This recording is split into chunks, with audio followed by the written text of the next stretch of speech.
Et c'est aujourd'hui la 41e journée internationale des droits des femmes, un sujet qui est au cœur des travaux de notre invitée. Bonjour à vous Alexandra Borchio-Fontin, vous êtes notamment conseillère départementale des Alpes-Maritimes, chargée de mission pour l'égalité entre les femmes et les hommes. Alors si on prend l'exemple des salaires, toujours 9% d'écart en moyenne, à compétences égales, c'est parfois davantage, comme on le voit dans certains bassins d'emploi. Pourquoi est-ce que la situation ne s'améliore toujours pas ?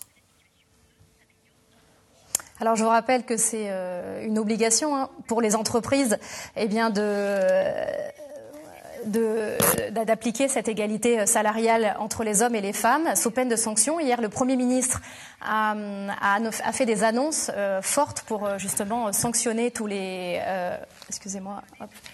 Pour justement sanctionner tous ceux qui ne respecteraient pas cette égalité entre les femmes et les hommes, cette égalité salariale. La France est mal placée. L'Islande, par exemple, c'est totalement illégal de payer un homme et une femme différemment.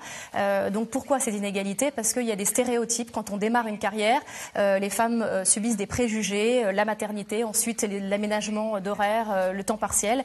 Et voilà, ce que je voulais juste dire, c'est que les femmes sont des hommes comme les autres et ce n'est plus possible aujourd'hui de subir ce genre de préjugés quand on démarre une carrière professionnelle. Alors vous parliez de la situation des femmes en entreprise, des mots précis ont été posés pour définir cette situation. Je vous propose d'écouter le recueil de ces informations réalisé par Laurent Verdi. Le plafond de verre. Il existe un plafond invisible auquel se heurtent les femmes dans l'avancée de leur carrière ou dans l'accession à de hautes responsabilités.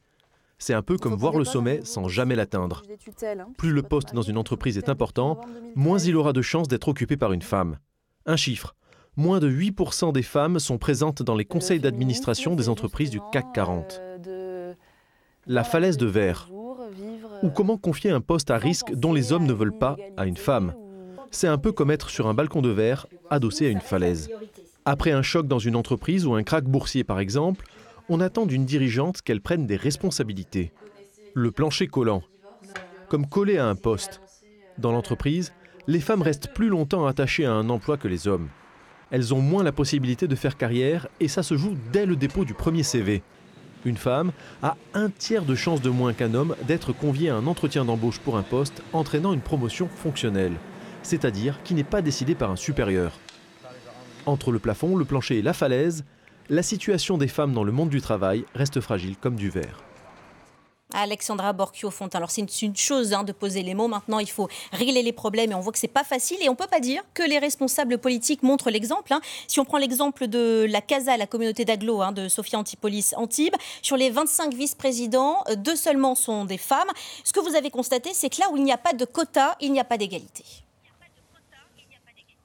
En effet, là où il n'y a pas la loi imposée sur les quotas et sur la parité, on voit bien que la parité ne se fait pas. Donc il va falloir qu'on travaille. Je participe à un réseau national de femmes élues qui s'appelle Élus Locales. Et hier encore, je siégeais à l'Association des maires de France aux côtés de François Barouin et on a échangé sur le sujet pour pouvoir faire évoluer cette loi sur la parité. Puisque là où il n'y a pas de loi, il n'y a pas de quotas, preuve en est les EPCI, les communautés d'agglomération.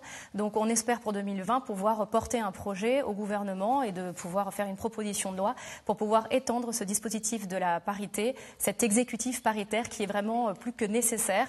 On ne peut pas se couper d'une frange de la population qui sont les femmes, 52% d'électrices. On ne dirige pas et on ne commande pas une collectivité et un pays si on est une majorité, comme c'est le cas chez nous, majoritairement. Alors, Alexandra, on doit avoir des expériences de vie d'une femme.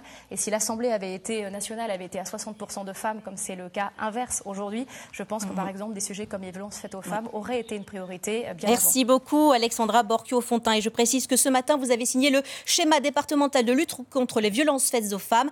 Et on verra dans des journaux à venir ce qu'il prévoit, ce plan. Merci à vous.